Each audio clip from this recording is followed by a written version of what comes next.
Buenas noches, amigos.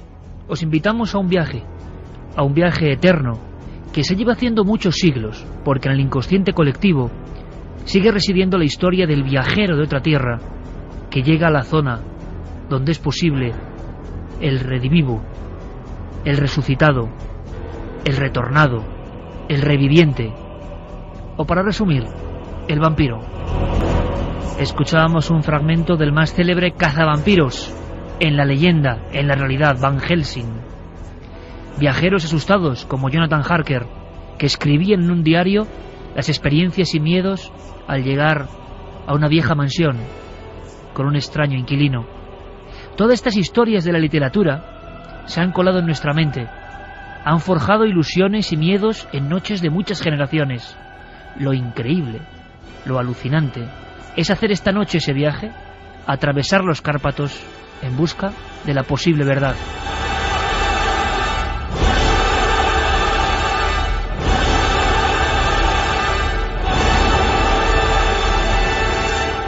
Qué extraño oficio, ¿verdad? Cazavampiros. Suena evidentemente a una historia para asustar a las viejas y a los niños. Una historia imposible. Sin embargo, esta noche y no otra, descubriremos que existieron, que fueron un curioso gremio. Y hay sorpresa de última hora.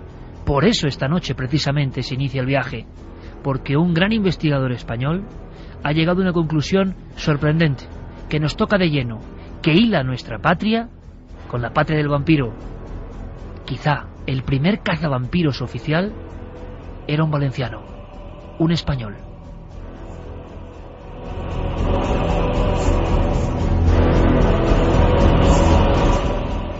Javier Ríos, amigo, buenas noches. Buenas noches, Iker. Como siempre, un placer tenerte aquí en los micrófonos de esta nave radiofónica del misterio. He seguido muy de cerca tu investigación, autor del libro Vampiros, físico de formación, es decir, una persona escéptica, pero como tantos otros, enamorada del mito, la leyenda del vampiro, que es muy amplio, muy grande, que toca siglos y a muchísimas personas. Pero tu última investigación es realmente sorprendente. Tan sorprendente que casi en titulares podría resumirse así: Javier, el primer Van Helsing, el primer cazavampiros que actuó realmente, era un español, un valenciano. Sí, bueno, al menos el primer cazavampiros oficial, por decirlo así, porque además fue comisionado por el propio gobierno de la región en la que actuó para actuar contra vampiros o contra personas que presuntamente eran vampiros en ciertas aldeas. Y bueno, pues de esos informes que tenemos de oficiales del ejército que se ocupaban de estas lides, sobre todo para dejar tranquila a la población que evidentemente entraba en un estado de pánico. Y bueno, pues descubre, de momento tengo un nombre que suena, luego iremos hablando de ello si quieres, de un famoso vampirólogo, yo creo que el más famoso vampirólogo, un benedictino que escribió un tratado sobre vampiros, Calmet, ¿no? En el que en ese tratado encontramos una serie de relatos de vampiros, sobre todo procedentes de Centro Europa, y entre ellos hay un personaje curioso, un tal conde de Cabreras, que cuenta una historia a una persona que a su vez se lo comunica a Calmet por carta. Y bueno, curiosamente, investigando este nombre, que muchos investigadores pensaban que era italiano por aquello del nombre y la proximidad de las tierras italianas, pues mira, por donde resulta que es valenciano.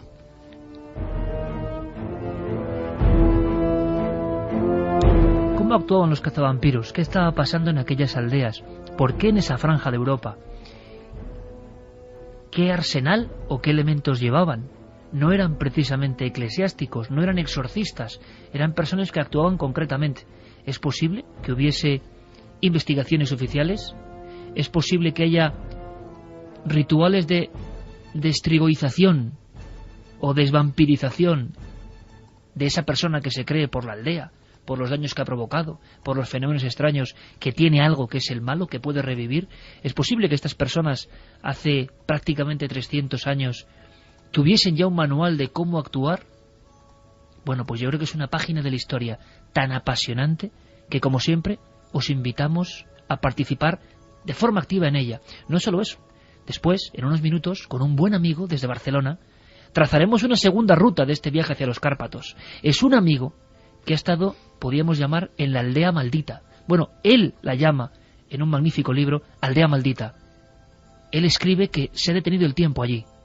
Estamos hablando de vampirismo cazavampiros y rituales de vida y muerte hace apenas 5 años. Y es que en ese país, o en esa franja de países, todo es posible realmente. Santi Camacho, buenas noches. Buenas noches, Iker. Tú me comentabas algo muy gráfico que tiene que ver con los caballos. Estas personas, que ahora conoceremos un poco más en esta noche tan especial, incluso utilizaban a los animales para las primeras detecciones de quién podía ser estrigoi, vampiro, brucolaco dentro del Camposanto. Sí, porque en el extraño oficio de cazador de vampiros, pues lógicamente se desarrollaron todo tipo de técnicas.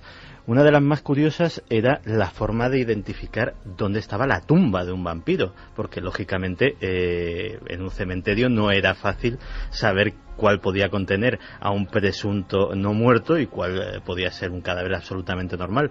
Entonces se decía que el cazador de vampiros utilizaba su caballo y sistemáticamente iba pasando con él por encima de las tumbas de todo el cementerio. Dado que el caballo es un animal que suele tener bastante miedo en general a los depredadores y el vampiro mitológicamente es un depredador absoluto, pues cuando pasaba por encima de la tumba de un presunto vampiro, entonces el caballo se encabritaba y se negaba a pisar esa tumba. Esa era lógicamente la tumba del cadáver a exhumar. Si queréis conocer más datos, más experiencias, más nombres, tenéis documentos concretos que nos pueden ayudar, podéis participar. Carmen, buenas noches. Buenas madrugadas, Iker. Y para trazar una línea con el presente, con la más absoluta actualidad, luego os contaremos una noticia de ayer mismo. Ayer mismo, y la palabra vampiro, de alguna forma, en los titulares, viene del otro lado del mundo. Vías de contacto y una encuesta ya precisa para un tema inmortal, pero esta noche repleto de novedades. En ikerjimenez.com ya pueden votar a la encuesta, el debate de la semana en Milenio 3. ¿Qué es un vampiro? Hay 2 contestaciones, mito o realidad. Por el momento, la gente opina que un mito. Sigan votando. ¿En qué porcentaje? Pues en un 66,9%. Interesante. A estas horas, un mito, ya veremos luego.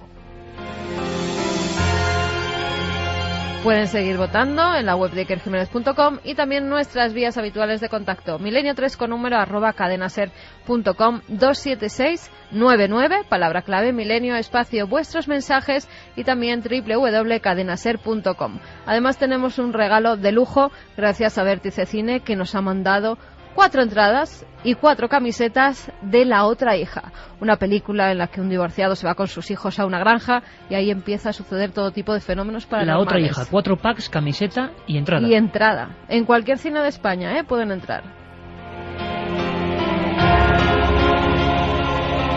Pues estos ecos musicales también nos retrotraen a historias de la historia que parecen pasadas, añejas y que siguen teniendo increíbles novedades. Por ejemplo, Javier Arrés empieza a investigar. Empieza a investigar, Javier, porque el caso que describe este conde de Cabreras, que quizá el primer cazavampiros oficial, es estremecedor. Cuéntanos cuenta la audiencia realmente. Nosotros ya lo conocemos, pero es increíble. Ese caso es una extraña ceremonia, una comida, y pasa algo. Sí, bueno, hay que tener un poco, para enmarcar un poco la cosa, fijaros que estos territorios, son 3 territorios los que están implicados, que son norte de Serbia, Banato de Timisoara y la pequeña Valaquia. Estas 2 últimas son regiones en la frontera de Rumanía, ¿no? O sea, no se puede estar ya en pleno corazón de la Europa vampírica, por decirlo así. Y eran territorios que habían sido recientemente conquistados a los turcos después de una lucha, entonces bastante feroz, por cierto, en el que hubo bajas por ambas partes, sobre todo por el lado turco, que recibió una derrota pues brutal. Aquellas tierras estaban completamente desoladas prácticamente. La guerra las había dejado absolutamente vacías. Y los nuevos poseedores de esas tierras, que eran los austriacos, pues decidieron colonizarlas con gentes que ya estaban por allí, los pocos que quedaban por allí, y con gentes que venían del lado turco y que eran cristianos y que preferían pasarse a ese lado cristiano. De ahí nació una población de lo más curioso, los haiduks, ¿no? Que son unos colonos bastante peculiares, porque todo este territorio ya no depende de forma civil de Viena, sino que tiene una organización absolutamente castrense, militar. Los regimientos están un poco acantonados en diversas localidades de la región y son un poco los encargados, con sus oficiales, de manejar todo el territorio. E incluso los paisanos que están allí, estos haiduks, trabajando un poco la tierra, son milicianos, es decir, están allí defendiendo la tierra por si los turcos atraviesan la frontera haciendo alguna incursión para poder defenderse, es decir, en tiempo de paz están labrando su tierra en pequeños poblados y cuando es necesario toman las armas y se incorporan al servicio activo, siempre bajo las órdenes de los austríacos. Lo curioso es que estas gentes traen pues todo tipo de tradiciones, de mitos con ellos que en muchos casos asombran sobre todo a los ejércitos de procedencia alemana que se encuentran allí con una serie de casos que realmente les dejan espeluznados, ¿no? Y tenemos el caso de un soldado. Esto nos lo narra Calmet, del que hablábamos antes, que en 1751, una segunda edición que hizo de su famoso tratado, pues nos relata que él recibe una carta en la que alguien habla con este conde de Cabreras que mencionábamos antes y le relata que un soldado de su compañía, pues alojado en casa de uno de estos haiduk, ¿no? Posiblemente un haiduk potentado porque suponemos que como tiene invitados tenía posibles, por decirlo así. Bien, pues este hombre sentado a la mesa para comer con su anfitrión y con los invitados, estaban departiendo tranquilamente cuando de repente entra un invitado no esperado, por decirlo así, por la puerta, y él observa con extrañeza que todos los que le rodean pues se quedan espantados, blancos, pálidos, y sobre todo el que más pálido se encuentra es su anfitrión, ¿no? Nadie dice una palabra, todos comen, allí nadie dice nada, él se supone que desaparece y al día siguiente se encuentra con que le dicen que su anfitrión ha muerto y al preguntar que cómo es eso, pues le dicen que es que la persona que ayer se sentó a su mesa era su padre que había sido muerto y enterrado hacía 10 años. Aquí tenemos la extraña historia, aunque repetida en documentos, de un retornado, lo que sería alguien que vuelve de la tumba en la creencia popular.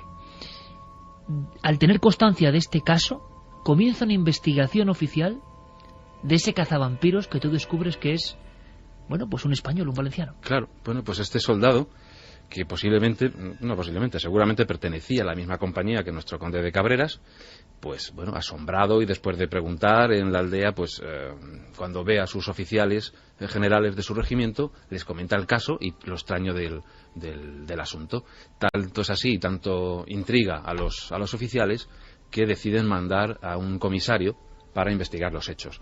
Este comisario es nuestro conde de Cabreras, que es el que se supone que narra los hechos a la persona que a su vez se los comenta a Calmet por carta.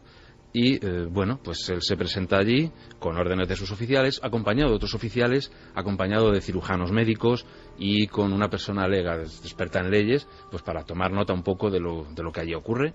Y nada, llega allí, pregunta y le contestan lo mismo que le han dicho al soldado. Un poco le confirman la historia que el soldado le había contado previamente. Este conde de Cabreras. Identifican perfectamente que la persona que se sentó a la mesa había sido enterrada 10 años antes. Efectivamente, que era el padre del anfitrión de este soldado, que al ver entrar a su padre se sabía muerto, porque era una tradición que incluso podemos encontrar en las islas griegas, ¿no? Que cuando viene un no muerto y se sienta a su mesa, solamente con mirarte, con pronunciar tu nombre, sabe que estás finiquitado, por decirlo así.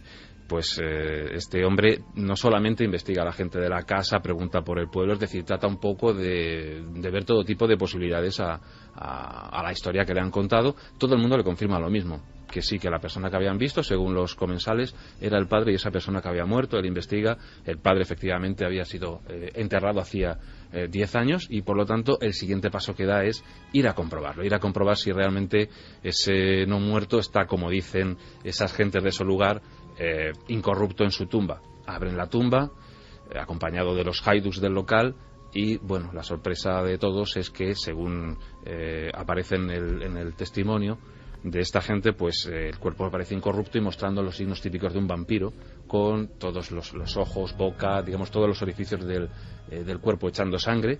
Y bueno, evidentemente, pues el miedo se apodera de ellos y toman la decisión, que ya veremos.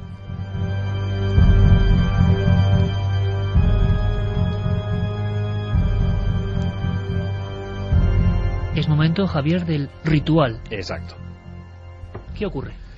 Pues en este caso, el conde de Cabreras es militar, no lo olvidemos, y evidentemente seguramente una persona muy pragmática y que pues está al mando de una división y lo único que quiere es evidentemente que esa compañía de haiduks, que para él son muy supersticiosos, quede tranquila.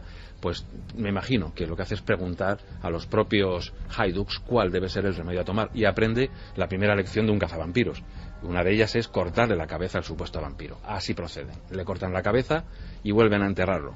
La sorpresa viene cuando resulta que no es el único vampiro. Cuando seguramente, posiblemente en alguna localidad cercana, le dicen que hay más casos y se encuentra con otros casos más. Y la cosa continúa. Y ahí tenemos a un personaje histórico, el conde de Cabreras, valenciano, enrolado en el mundo militar de esa Europa convulsa del Este, como investigador del mundo del vampirismo y teniendo que atajar lo que muy bien, como siempre contaba nuestro querido amigo Javier Arries, el miedo, el pánico, la sensación de que actúan sombras no solo de la mente sino físicas, personas concretas de carne y hueso están haciendo algo, y este hombre empieza también con su proceder, imagino acompañado de muchas personas, las más valerosas del pueblo, empieza a hacer cosas que hoy nos pueden parecer increíbles, pero que se ejecutaron allí. Sí, se ejecutaron y que luego serían repetidas y que forman, pues digamos que los grandes casos de la vampirología. Un ¿no? modus operandi del cazavampiros. Sí, por aquella zona la verdad es que hubo auténticas epidemias de vampirismo. Es decir, los haiduks en varias localidades se quejaban de que había gente, difuntos que les perseguían y que les mermaban las poblaciones de manera alarmante. Es decir, que en pocas semanas moría mucha gente. Y los oficiales del ejército austriaco se veían obligados a tomar medidas y iban acompañados de otros oficiales, como decíamos antes también de cirujanos y de médicos que pudieran comprobar el estado de los cadáveres de los supuestos vampiros y con gentes de leyes que pudieran también un poco pues hacer un poco de albacear de que eso estaba ocurriendo tal como decían los informes militares. Hay una decapitación como primer término a este difunto revivido según la leyenda y la creencia de sus vecinos, y otros casos donde aparecen incluso los clavos como elemento protector, ¿no? Efectivamente, el segundo caso con el que se encuentra nuestro conde acaba así, con un clavo en la cabeza, y es que le cuentan que hay otro vampiro, un vampiro en este caso que llevaba muerto más de 30 años, fíjate la cantidad de tiempo que afirmaban esta gente que llevaba ya paseando, por decirlo así, este no muerto, y según su testimonio, primero visitó a un hermano suyo, al que dio muerte inmediatamente, es decir, en cuestión de menos de 24 horas, el vampiro absorbía la sangre de su víctima y la dejaba cao prácticamente, la dejaba ya pues muerta. Luego, cuando acabó con su hermano, su siguiente víctima fue su propio hijo, y por último, un criado. Fíjate que todo esto se adapta a eso que conocemos de los vampiros, y es que a por quien primero van es aquellos que son más directos suyos, aquellos que son su familia, sus amigos, sus seres más queridos en vida. Y bueno, pues nuestro conde, evidentemente yo creo que vuelve a hacer lo mismo, vuelve a indagar en esa zona. Yo creo que incluso son poblados probablemente diferentes, quizá de etnias diferentes, porque ya no toma la misma precaución de cortar la cabeza, sino que toma otro método que es más propio de otras regiones, más al norte, que es plantar un clavo en la cabeza del supuesto vampiro, es decir, clavar un clavo de gran tamaño en la cabeza del vampiro. Este tipo de ejecución, por ejemplo, lo observamos en la República Checa, en cementerios como el de Čelakovice, un cementerio dedicado a los vampiros posiblemente del siglo X o XI, nos estamos remontando muy atrás, en el que aparecen ya cráneos con clavos, con cuchillos entre las mandíbulas, etcétera. Bien, pues seguramente este nuevo poblado sería quizá de pobladores checos o alemanes o bohemios. Yo no sé ahora los miles de amigos, cientos de miles de amigos que están casi en nuestro carruaje, ¿verdad, Santi? ¿Verdad, Carmen? Un carruaje que me imagino yo con esas ruedas de madera, casi chirriando por esos puertos, que hay que imaginar lo que era el viaje en Europa del Este en aquella época. Javier, estamos hablando las intervenciones de este cazavampiros español que tú recuperas para la historia, y lo sé bien después de meses de investigación, de consultar legajos, documentos concretos de personas importantísimas que reinaban sobre toda esa zona. Es muy curioso porque nos da la sensación de que todo esto formaba parte de una realidad que nosotros, o que en la Europa más occidental apenas se podía creer. Pero estamos hablando de que algo debía ocurrir, algo debía pasar con estas personas. ¿Qué fecha le ponemos a las intervenciones del conde de Cabreras? ¿De qué época estamos hablando? Pues estamos hablando de las siguientes fechas. En principio, no podemos determinarlo exactamente, pero podemos tratar de adivinar un poco o dejar una franja un poco más concreta. El conde de Cabreras cuenta estas historias en 1730, en una ciudad que ahora mismo está en Alemania, que es... Friburgo, ¿no? Exacto, en Friburgo. Y es 1730 la fecha que nos da, y dice que ocurrieron como 15 años antes. Entonces, si pensamos en que hubo la guerra entre los austriacos y los turcos, esta guerra que comentábamos en la cual los austriacos habían adquirido estos territorios, y que terminó en empezó en 1715, pues posiblemente entre esa fecha y 1730 se daría este caso, con lo cual sería de los primeros. Yo tengo una teoría, y es que en 1719 fue cuando fue nombrado conde, el conde de Cabreras, por el emperador, y fue a Viena, seguramente para que el propio emperador le condecorara con este título. Sabemos también que cuando acabó con estos vampiros, fue a Viena a explicarle al emperador qué cosas había ocurrido. Directamente él presentó sus credenciales de cazavampiros ante el emperador. Sí. Bueno, evidentemente, como militar que había intervenido en tan extraños hechos, sus propios oficiales le dijeron: haz un informe y ve a contarlo directamente a la corte, estos extraños sucesos que ocurren en ¿Y sabes, en la frontera? Javier, en tu seguimiento con documentos diferentes de emperadores, de legajos donde se menciona este conde, yo creo que, en fin, para el mundo de la upirología, el vampirismo, esto es un giro importantísimo, o no giro, sino un detalle que a nosotros nos cala, ¿no? Porque era una persona de Valencia, regresó a España, sabemos algo de sus días, acabó harto, digamos, de ese mundo que tenía que ser terrible, y volvió a su tierra, ¿o no? Pues no lo sé, hay mucho que investigar todavía por ahí. De momento hemos dado con el nombre, la procedencia. Sabemos, por ejemplo, que era una persona de complexión fuerte, probablemente muy valerosa, probablemente también con una gran capacidad moral, muy leal, porque era capitán de granaderos, y justamente era una de las características que necesitaba un capitán de granaderos, que se les exigía, y eran observados por los oficiales de campaña para ello y escogidos para ello, eran moralmente muy fuertes, muy leales, valientes, y sobre todo gente de complexión atlética, porque tenía que correr largas marchas llevando esos sacos con granadas, pues prácticamente granadas de mano para infiltrarse en el territorio enemigo y con todo el valor del mundo echar sus bombas por ahí. Incluso tenemos, por decirlo así, nos podemos hacer una especie de cuadro más o menos físico de cómo era el conde. Juan Gil Cabrera y Perelló. Ese es su nombre. Ni más ni menos. Un hallazgo de un investigador que casi 300 años después, es una unidad de investigación, ¿no? Le resucita como si fuese un vampiro, pero un vampiro bueno, imagino, y le devuelve o le da casi la inmortalidad, porque son muchos 300 años, y ahora sabemos más. Valenciano y cazavampiros. Pero es que hay muchas cosas que queremos combinar en este viaje en el que ya vamos todos. Estamos atravesando esas increíbles montañas donde se escribe en la piedra la historia antropológica de un pueblo. ¿Por qué en este pueblo? Aunque no solo son ellos, porque en todo el mundo está la figura de la sombra, difunto, el monstruo que chupa tu energía, te mata, viene del otro lado, te puede conducir a él. Pero con la iconografía del vampiro hay algunos trabajos impresionantes.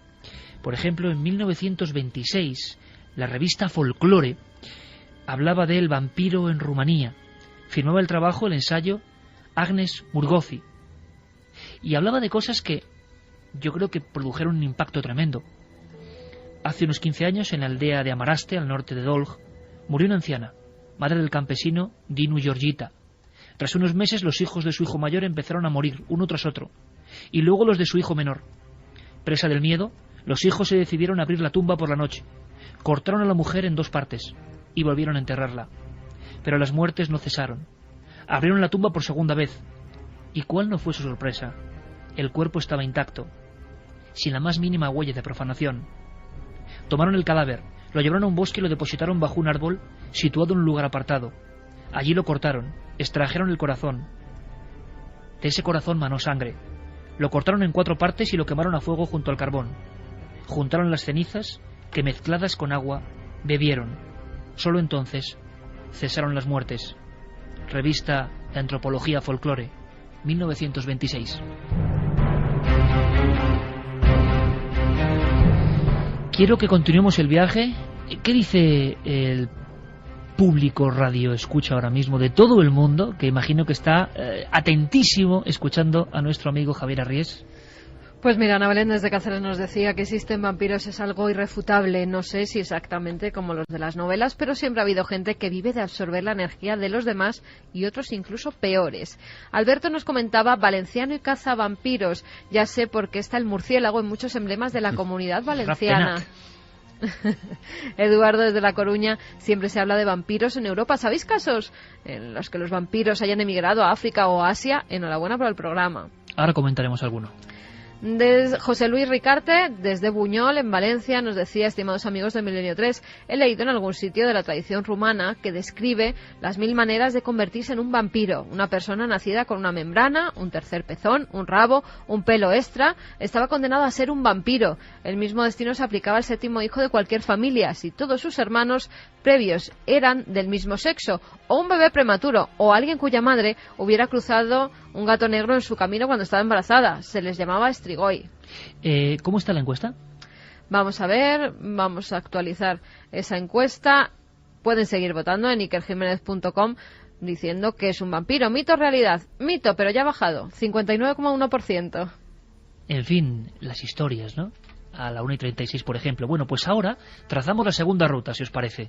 Nos marchamos a Barcelona, en la cadena SER en Barcelona, con nuestro técnico David López, aquí por supuesto nuestro compañero Noel Calero y Fermín Agustí también por ahí, y junto a Jorge Maján, todos ahí, Roberto Maján, Noel me ha dado mal el dato, estamos ahí perfectamente todos hilados, Noel poniéndonos unas músicas que provienen de canciones que han acompañado muchas veces en Milenio 3 incluso el tema de los vampiros, pero creo que no con tantas cosas nuevas.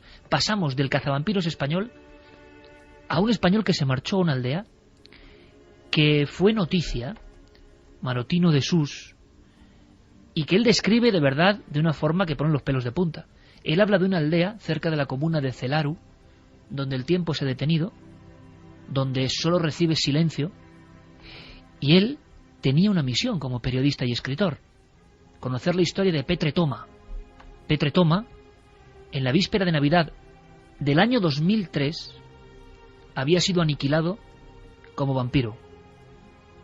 Al parecer se había aparecido, o aseguraban que le habían visto vagando por unos parajes después de muerto. Había sido víctima de un ritual de cazavampiros en ese pueblo, ya en enero del 2004. La noticia era tan potente que Álvaro se marchó para allí, y ahora está, como decimos junto a David López, en la cadena SER en Barcelona. Álvaro, buenas noches. Hola, buenas noches. Como siempre, muchísimas gracias por acudir a la llamada de Milenio 3.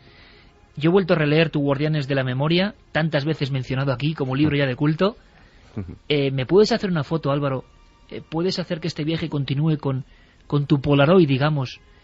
Porque yo no sé si impresiona tanto el caso, que impresiona, como tu descripción de ese lugar, donde, claro, es que uno puede volver a creer en los vampiros. En ese pueblo uno puede volver a creer en vampiros, ¿no, Álvaro? Sí, ciertamente. Esto fue una noticia muy breve que publicó El País en el 2003 que decía que se estaba haciendo un juicio en Rumanía por unas personas que habían profanado una tumba, digamos, y habían hecho toda suerte de perrerías al difunto, digamos, convencidos de que era un vampiro y que tenía que hacerle, pues bueno, arrancarle el corazón y una serie de rituales, ¿no?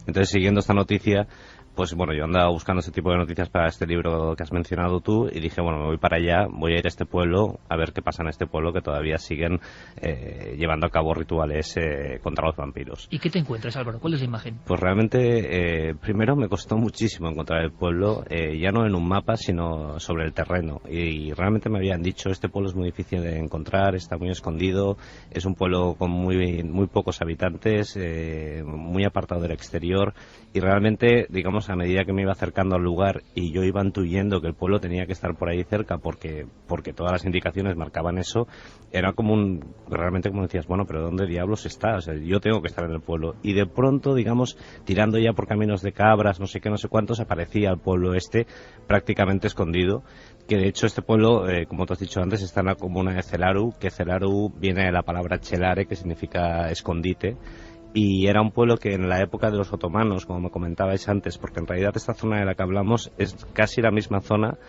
que la historia, que donde ocurrió la historia que de la que estabais hablando antes. Que es otra casualidad que teníamos ahí guardada, ¿no? En el aspecto de que casi en el mismo marco temporal Exacto. y el marco geográfico, pero corriendo el calendario de 300 años, pasamos de un cazavampiros español a una persona, un periodista español, buscando otra historia que parece del mismo tiempo, pero es que es el 2004.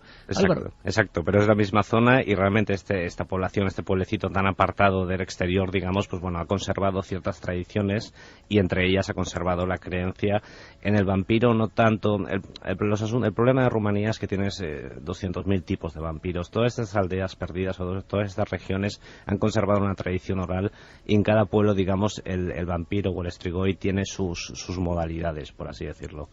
En este caso la historia era que, bueno, ellos lo que creen es que un strigoi es una persona que cuando murió durante los rituales funerarios se cometió algún error durante el ritual y el alma del difunto quedó atrancada en el cuerpo. Es porque, decir, por ejemplo, para que todo el mundo lo entienda, es que, y tú has estado allí viéndolo, en los enterramientos en esa zona o en este pueblo, se hacen cosas como poner una cinta roja atando pies, creo, no sé si manos, exacto, y 4 agujas en el ataúd, por ejemplo. Exacto, ellos, por ejemplo, atan los pies del difunto con una cinta roja y durante 3 días nadie puede tocar esa cinta roja. Y de hecho, los odios vecinales, por así decirlo, hacen que alguna vez pues se haya roto alguna de estas cintas, pues porque el vecino no quiere que el alma de ese difunto vaya al cielo, pues porque lo odiaba en vida, por ejemplo, ¿no? Entonces esa cinta, una vez pasados los 3 días, se quita y ellos entienden que el muerto ya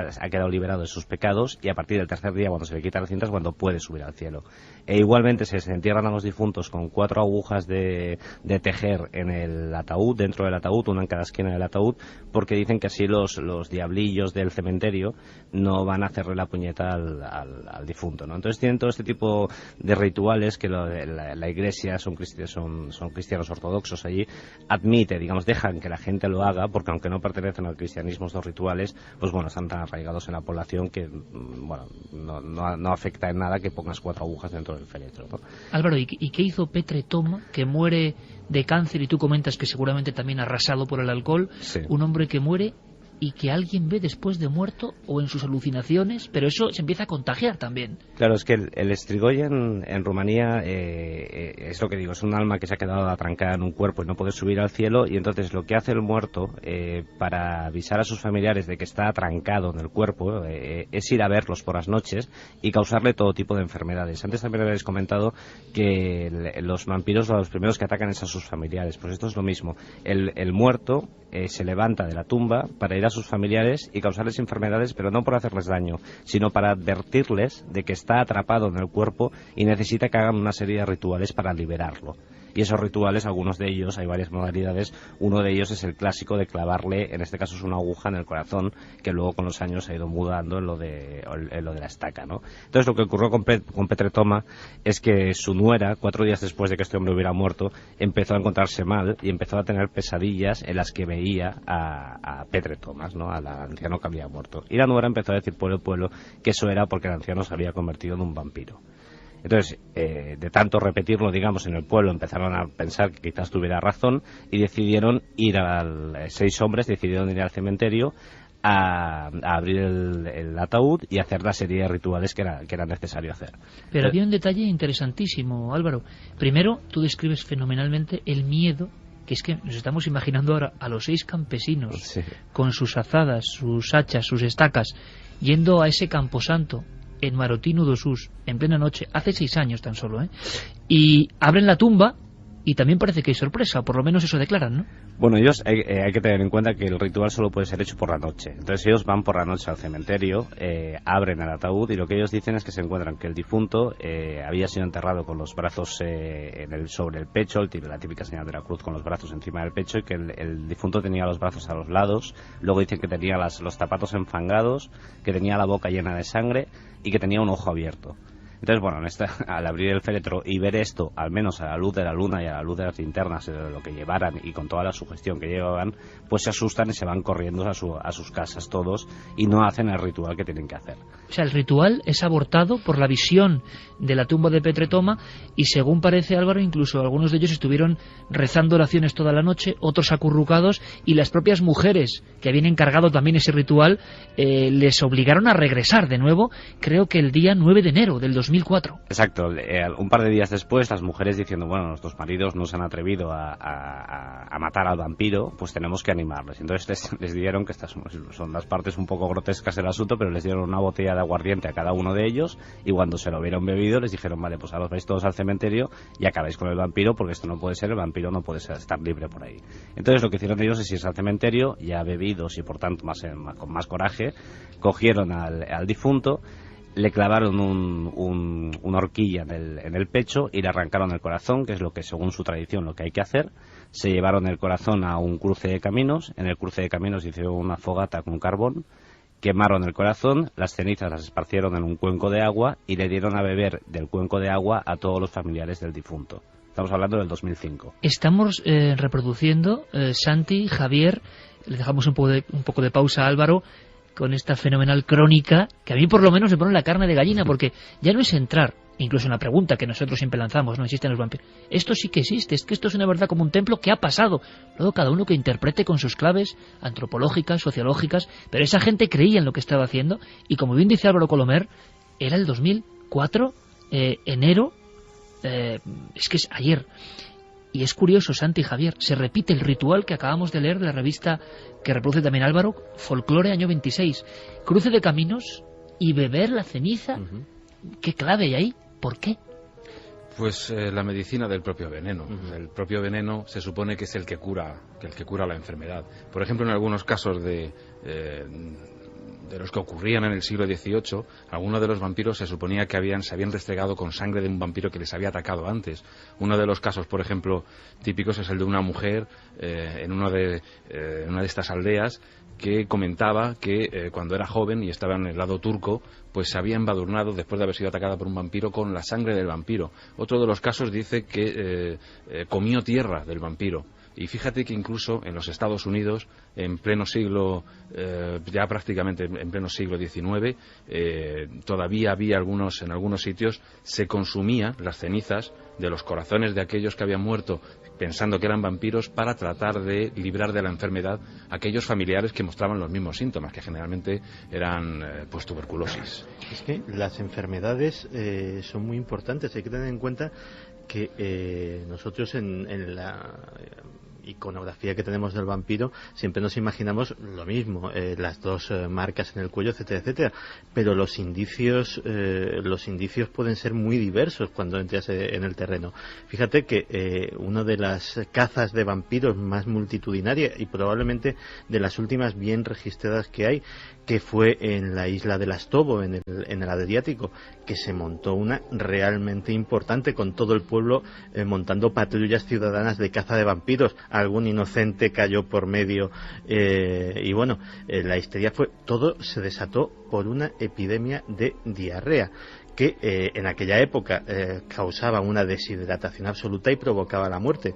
Pues automáticamente la isla está casi enfrente de Dubrovnik, estamos en plena zona vampírica, pues en la isla se empezó a decir que unos marineros habían dejado un vampiro en uno de los barcos que habían hecho escala en la isla, y ya te digo, se montó un incidente bastante importante y de los más grandes de este tiro. Es muy curioso, Álvaro, porque después de este ritual perfectamente ejecutado, como mandaban los cánones antiquísimos, resulta que las personas que, por ejemplo, veían a Petre Toma con la cara pútrida apareciéndose por las ventanas o vagando por los campos, esas personas que tienen alucinaciones, sea efecto placebo o no, pues decrece su malestar, como siempre ocurre en todos los casos, el exorcismo se ha producido de alguna forma, vuelve la tranquilidad, y lo más sorprendente es que llega una denuncia por parte de la hija del desdichado Petre Toma, pero ya lo que riza el rizo es que esa mujer no denuncia que hayan de alguna forma considerado vampiro a su padre,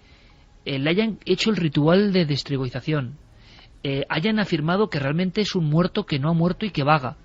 Lo único que parece que preocupaba a la hija de Petre Toma, y esto fue noticia en toda Europa, es que no estaba el corazón, lo habían quemado, y por lo tanto había ya problemas por si había que hacer algún otro tipo de ritual, ¿no?, con esa víscera. Claro, esta mujer había abandonado el pueblo y vivía en la ciudad, digamos, más cercana. Entonces, cuando ella se enteró de que le habían hecho todo este ritual a su padre, pues montó en cólera y les advirtió de que los iba a denunciar delante de la policía.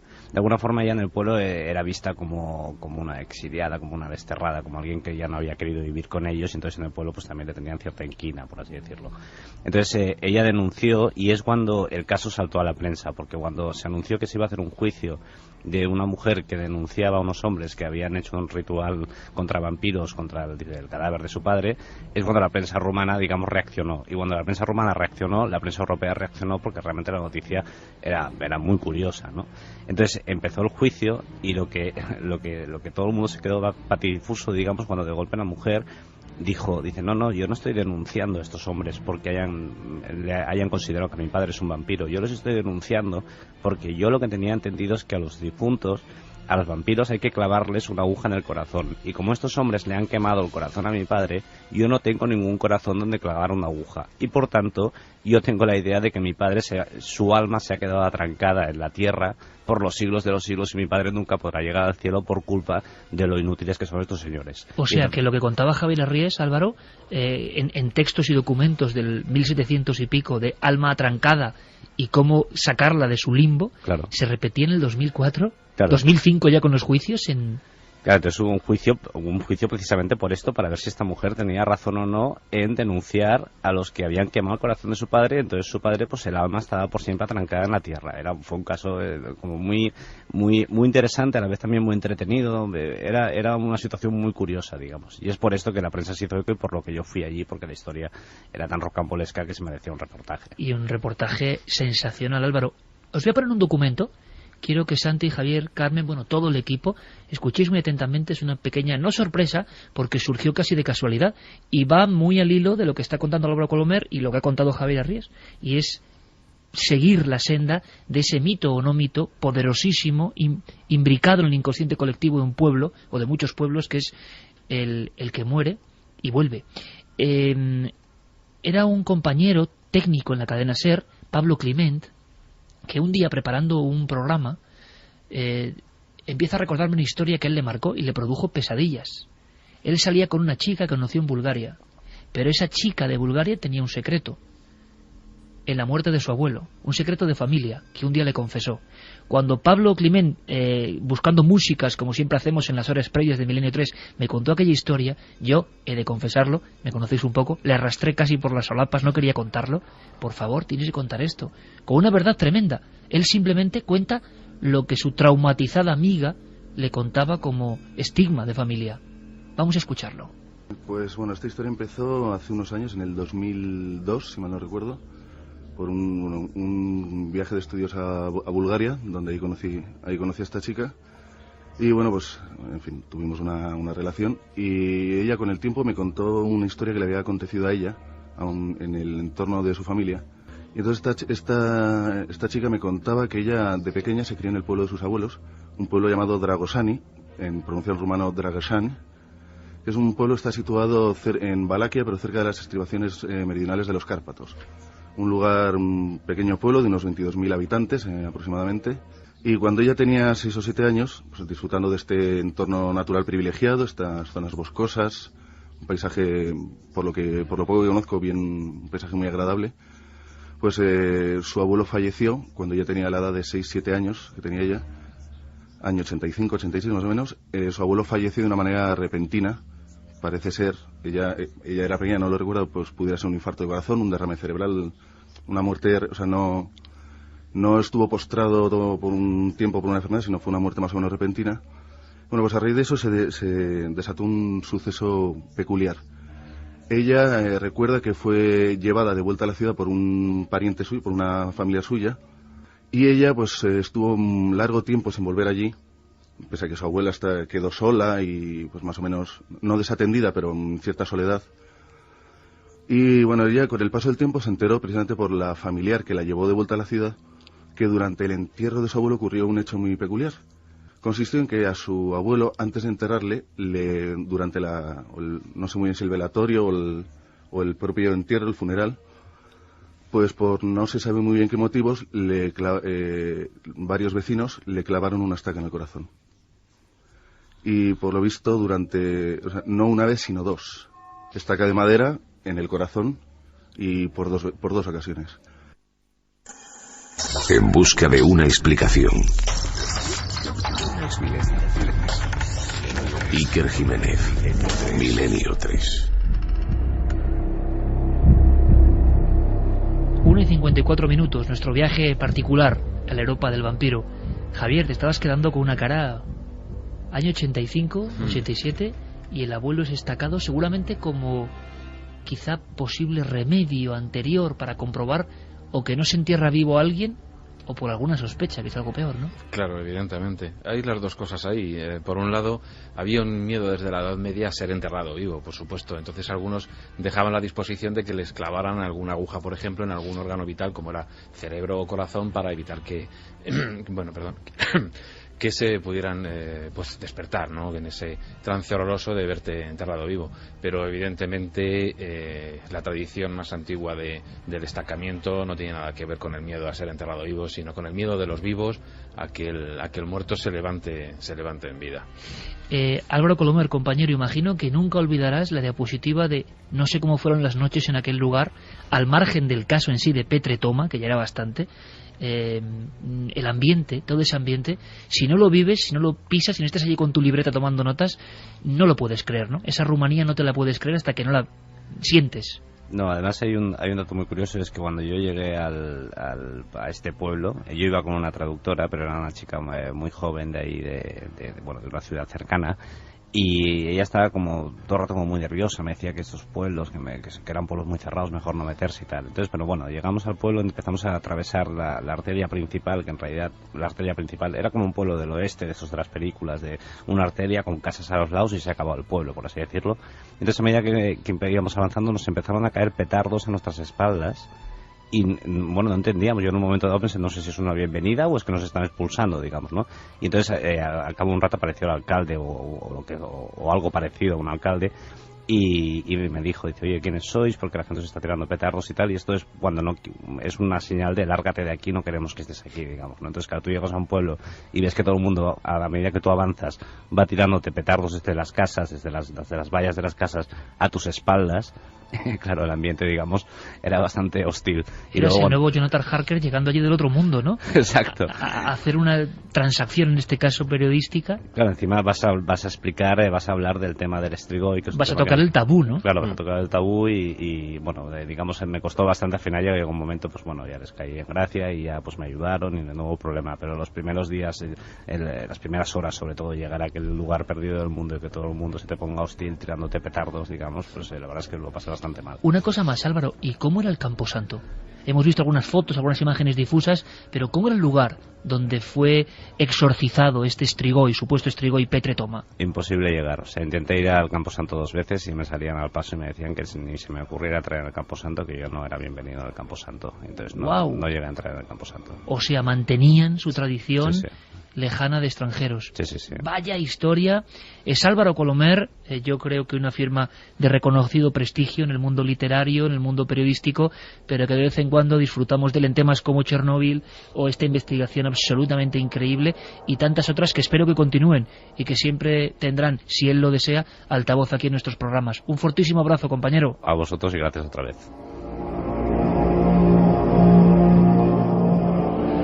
Cerrando el paso, Santi, al Camposanto, ¿eh? Vaya escena. Es que estamos hablando de que los vampiros, ya veremos si son mito o no, como dice nuestra encuesta, pero el cazador de vampiros no lo es. Estamos hablando de zonas donde eso había gente que era preparada desde niña y que tenía que tener unos condicionantes.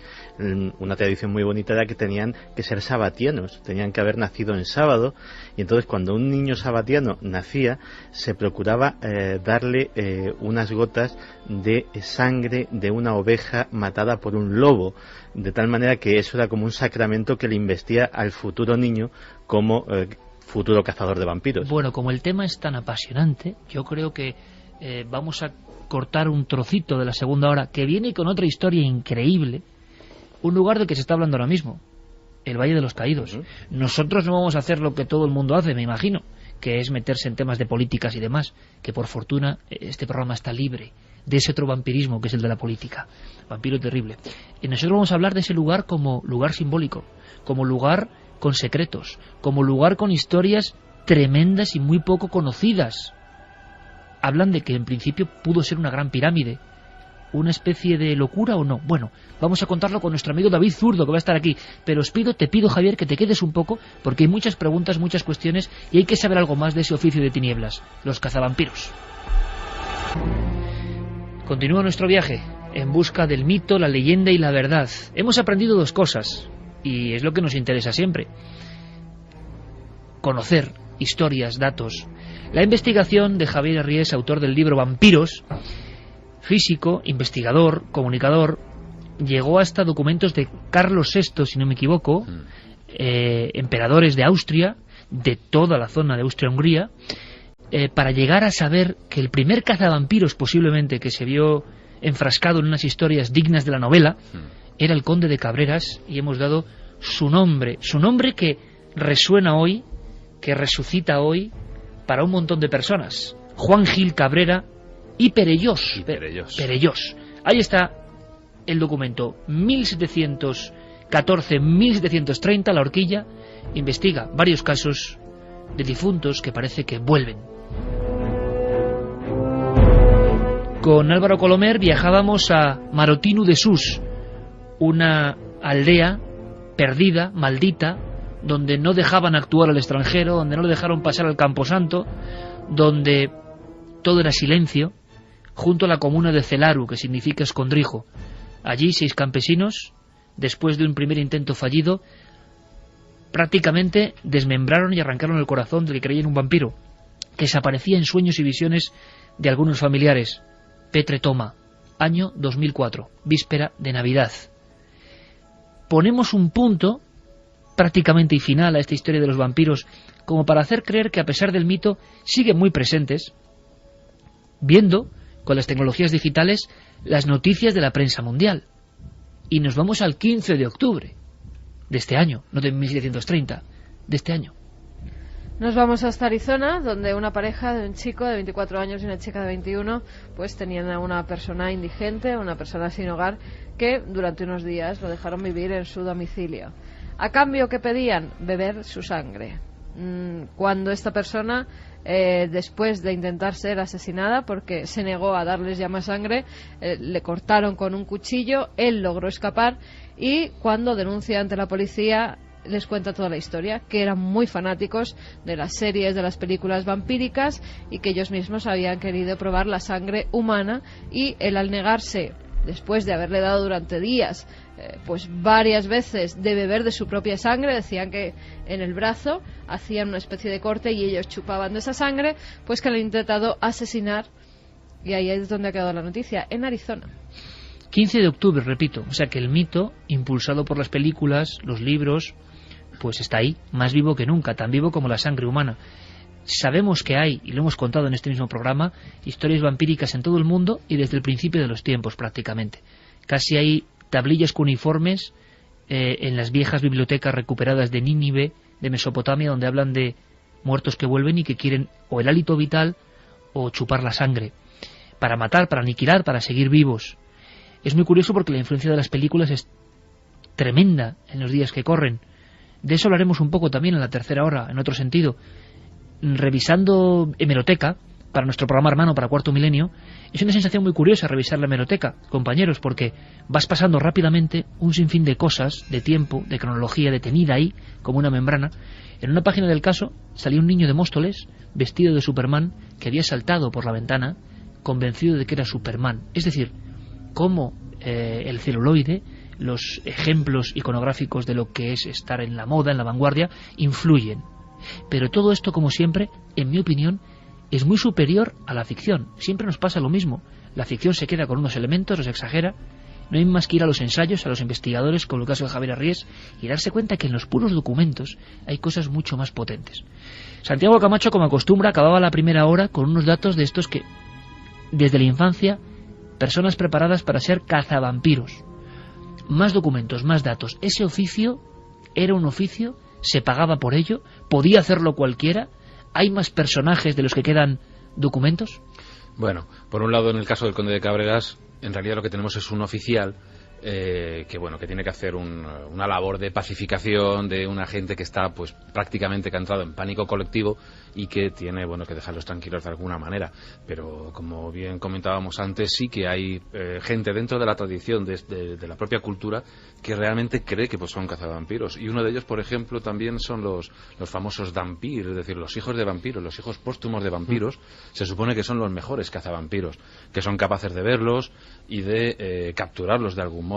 Sigue habiendo, y todavía se puede encontrar trabajos folclóricos en los que, por ejemplo, en determinadas etnias, en Serbia, en Rumanía, en Bulgaria, se pueden encontrar todavía auténticos cazadores de vampiros especializados, e incluso hay documentos del siglo pasado con nombres, apellidos y el salario que cobraban por hacer su trabajo, su labor. Hay uno que investigando el tema me hizo mucha gracia, porque el pueblo, para compensar un poco pues, los gastos que había tenido y pagarle, aparte de su dinero como cazavampiros, le había dado también un caballo y ropa interior de recambio. O sea, que sería un lujo en la época, claro. Claro, evidentemente. Entonces, ves que les pagaban con especias, con dinero, en algunos casos también con ganado, y pues por lo visto es impresionante el ver una ceremonia de estas, porque saltaban de un lado para otro tratando de cazar al vampiro. Solamente ellos lo veían. En algunos casos iban armados con armas de fuego para cazarle. En otros hay una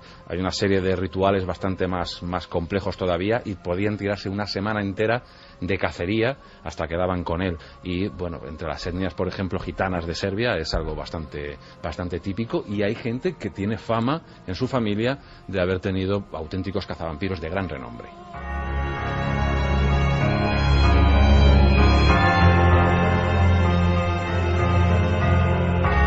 Nuestro viejo carromato, lleno de leyendas, de historias, de imágenes, de fotografía, empieza a descender los puertos de los Cárpatos, casi tocando el cielo, siempre con el suelo embarrado con esa lluvia fina, con cruces a veces de piedra, marcando muertes dramáticas o marcando la leyenda de que aquí se apareció un vampiro.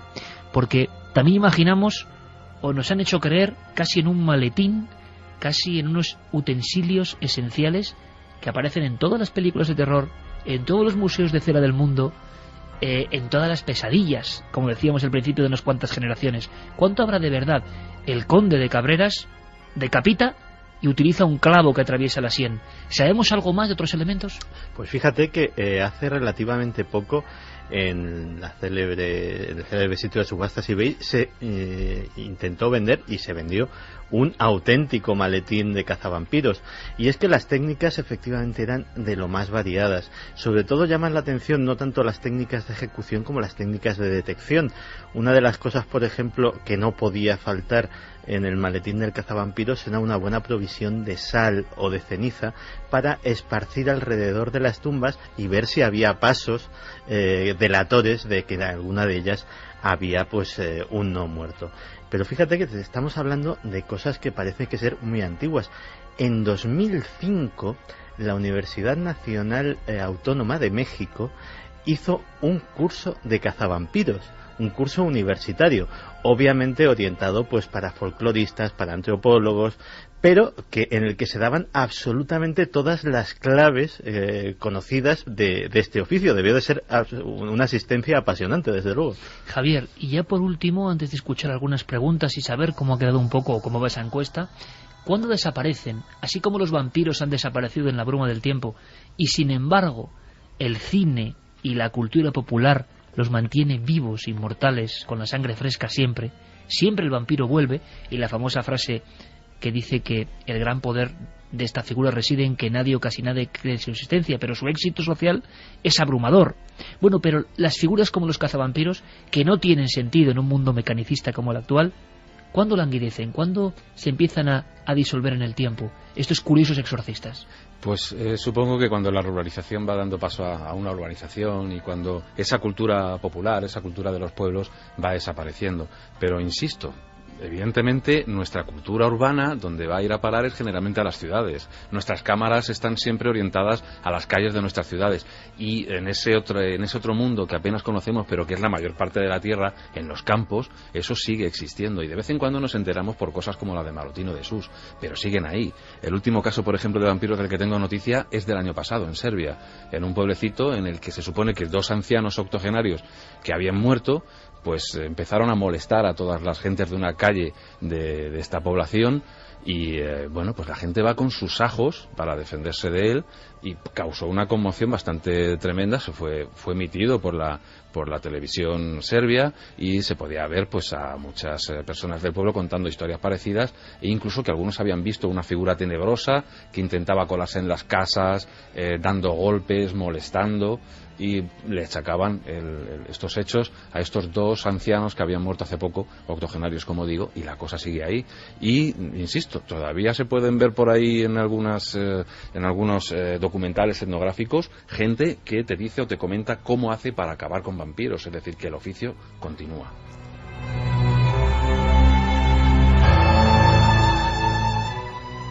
La encuesta en ikerjimenez.com, debate de la semana en Milenio 3, ¿qué es un vampiro? ¿Un mito o una realidad? Pues va ganando el mito, 59,1% frente al 40,9% que opina que es una realidad. Demasiado repartido, en mi opinión. Yo pensé que iba a ser un 80-20, por lo menos, no, en los días que corren. Estamos casi en una balanza casi equilibrada. Preguntas de los oyentes. Vamos con preguntas. Fanny nos decía, en Asia también hay vampiros, aunque son más bien fantasmas vampiros. Los Lek de Indonesia son fantasmas a los que les gusta beber sangre de los fetos de las embarazadas. Patricia nos decía, hola, cada país tiene su forma de describir a los vampiros. Según he leído en un libro, por ejemplo, en China se describe una persona con los ojos rojos y el pelo rosa o verde. Jordi desde Tarragona, en el pueblo de mis abuelos, donde veraneaba, había una fuente donde contaban que por la noche salía sangre e iban a beber unos niños que vivían en el bosque. Nos tenían aterrorizados. Bueno, vaya leyenda, porque eso es una leyenda evidentemente, pero cómo la memoria popular puede generar cosas que, en mi opinión, lo vemos luego en un guión de Hollywood y decimos, qué maravilla, ¿no? Los niños del bosque beben agua de la fuente de sangre, pero esto es en un pequeño pueblo de Tarragona, ¿no? Jordi nos escribe desde Tarragona, a ver si nos puede escribir diciéndonos qué pueblecito es ese. Sprom decía, los auténticos cazadores de vampiros todavía existen en la República Checa, se llaman Krusnik y permanecen como sociedad secreta. María Gómez, buenas noches, he estado en Rumanía en el año 1993, es decir, en tiempos modernos para el país, ya muerto Ceausescu, y aunque no, como se ve en las películas o la literatura, el vampirismo, sin las parafernalias de ajos y espejos, está presente sobre todo en las regiones interiores, donde los lugareños son muy cuidadosos en los rituales mortuorios. Por cierto, como curiosidad añadir que Vlad Tepes es allí un personaje tan venerado como aquí odiado. Para ellos el interés es más bien histórico, más que mitológico, como lo es para nosotros, por ejemplo, el Cito Pelayo. Un saludo de un oyente de hace años. Vamos a hacer una cosa. Yo creo que podemos poner un punto final, aunque con los vampiros yo creo que no existe el punto final, que seguirán, incluso cuando ya no estemos nosotros, se seguirá hablando de estos casos y seguirán siendo lo que siempre han querido ser, inmortales. Pero yo me quedo con 2 detalles. Uno, que en Rumanía hay fervor incluso turístico por mostrar que Vlad Tepes, convertido en Drácula, gracias a la magia de la literatura, da una especie como de respiro económico. Todas las personas del mundo, o una gran parte, tienen eso desde niños, esa curiosidad, quieren ver Rumanía o conocen Rumanía. Seguro que si la asocian, la primera palabra es vampiro. Sin embargo, fuera de las grandes ciudades o de las zonas más turísticas, en el campo, en ese campo que describía Javier Arries y nos contaba de primera mano Álvaro Coromer, en ese campo rumano no les gusta que se hable de vampiros. El mito sigue siendo algo muy propio, que no se puede jugar con él. Y me quedo con otro detalle, esa dicotomía clarísima y sobre todo algo que a mí me impresiona. El valenciano Juan Gil Cabrera y Perellós, cuando, por lo menos según su testimonio, pasado Agustín Calmet, abren el ataúd de ese hombre considerado vampiro, estaba incorrupto y con la boca con sangre.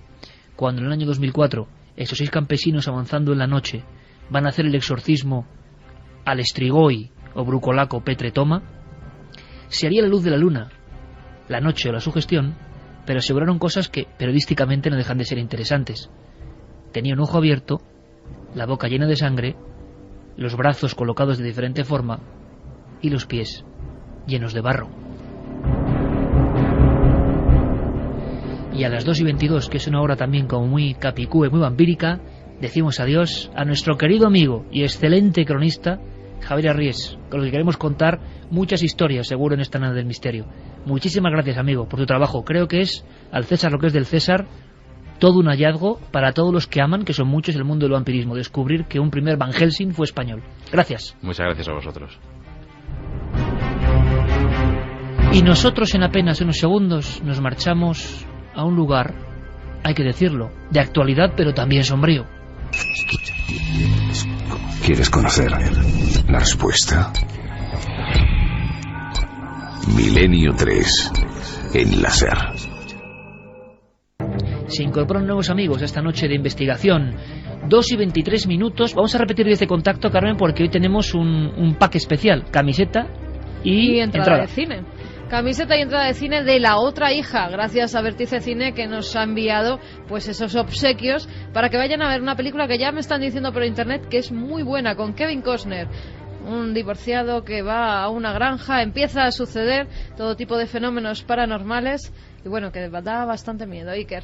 Vías de contacto: 27699, palabra clave Milenio, espacio vuestros mensajes, milenio3 con número @cadenaser.com y www.cadenaser.com para que dejéis vuestros mensajes segundo a segundo, que ya hasta tienen charlas y opinan sobre lo que van oyendo en el programa. Bueno, pues ahora vamos a charlar sobre un lugar que ha sido actualidad. Tenemos un documento, una voz, que es la elección de un sitio.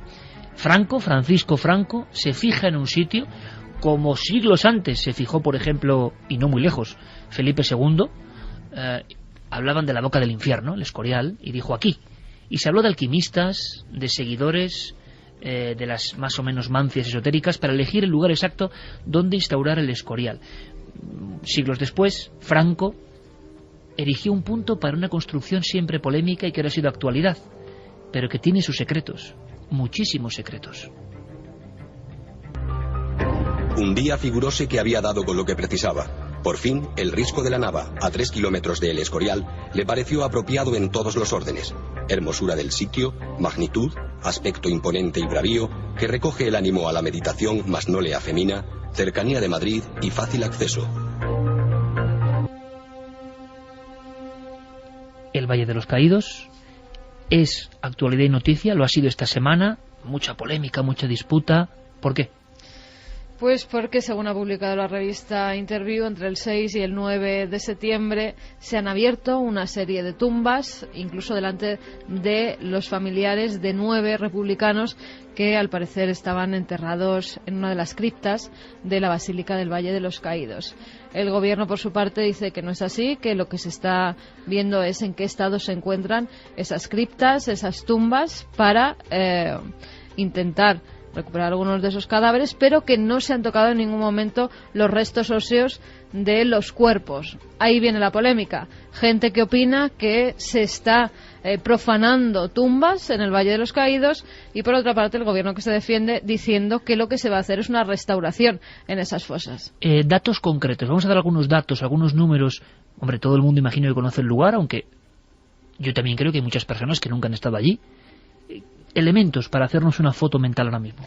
Pues es construido entre 1940 y 1958 en el paraje del Valle de Cuelgamuros. Se levanta según un proyecto de Pedro Muguruza y Diego Méndez. Es decorado, entre otros, con monumentales esculturas por Juan de Ábalos.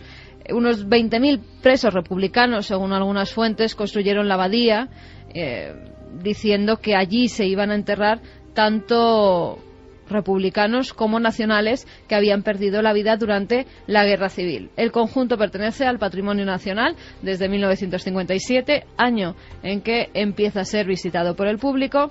Francisco Franco ordena su construcción, está enterrado allí, junto a José Antonio Primo de Rivera. También hay dispuestas en 8 capillas, una de ellas es la que se ha abierto ahora, restos de otras, según calculan, 33.872 personas. Hay algunos que dan datos exactos, otros hablan de 40.000 o más.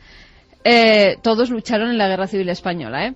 Sobre la basílica hay una cruz que se alza de 150 metros de alto, una de las cruces más grandes del mundo, que se puede ver incluso a 40 kilómetros de distancia. En la explanada se encuentra la entrada a una cripta que tiene 262 metros, se excavan 200.000 metros cúbicos Y fíjate, decían que en la época se dio hasta una cifra que era lo que había costado. 1.000 millones. De la época. De la época. El nodo, hablado de la inauguración de este lugar, siempre se ha acompañado del término faraónico, y quizá tenga mucho más que ver con el sentido profundo de este Valle de los Caídos, que vamos a recorrer con otros ojos, los ojos de la investigación, y aunque parezca mentira, del misterio. Levantada como gratitud al Altísimo para recoger los restos de quienes dieron su vida por la patria, se alza la gran basílica de la Santa Cruz del Valle de los Caídos. Su Excelencia el Jefe del Estado, en unión de su esposa, abandona el templo inaugurado en el 20º aniversario de la victoria y en el que se ha celebrado un solemne funeral. Bueno, pues el nodo, ¿no? También sintonía de un tiempo, evidentemente. ¿Qué ocurre? Que al transcurrir de las décadas van surgiendo trabajos con diferentes perspectivas. Hay algunos ya desde casi la mismísima muerte de Franco que hablan del Franco desconocido. Podéis opinar, claro que sí, yo creo que es un tema candente. Y si habéis estado en el Valle de los Caídos, y yo pediría, por favor, al margen de cuestiones meramente políticas, ¿no?, que son las que trata todo el mundo, no es porque no sean importantes, sino porque aquí nos gusta ir un poquito más allá. Sensaciones. ¿Qué sensaciones os ha dado ese lugar? Me gustaría que lo contaseis en las vías de contacto. Pero como digo, desde el principio, desde que muere Franco, hay libros que hablan, por ejemplo, por qué Franco no fue masón, es uno de los clásicos, y luego van surgiendo otros trabajos como Franco Top Secret también, de Leste y Pedrero, y uno que tengo en las manos, La vida secreta de Franco, que apareció hace ya unos cuantos años, prácticamente un lustro. Lo escribían Ángel Gutiérrez y David Zurdo, El rostro oculto del dictador, y claro, muchos elementos de magia, mediumidad, esoterismo, masonería, y también las claves ocultas, podríamos decir, de esta faraónica construcción. Pues nuestro carromato, que ha pasado por Valaquia, Transilvania, la zona de los Cárpatos, se convierte en una nave que planea por esa cruz gigantesca que nos contaba Carmen, esa inmensa cruz. Hay muchos secretos debajo de esa cruz, ¿verdad? David Zurdo, buenas noches, amigo. ¿Qué tal? Buenas noches, claro que hay muchos secretos, sí. Una alegría tenerte aquí, David, por cierto. Pues muchísimas gracias, por supuesto, yo encantado. David Zurdo, uno de los escritores reconocidos del mundo, no solo del misterio, bueno, sí, de todo lo que significa el misterio, de la investigación. Nos ha legado historias maravillosas.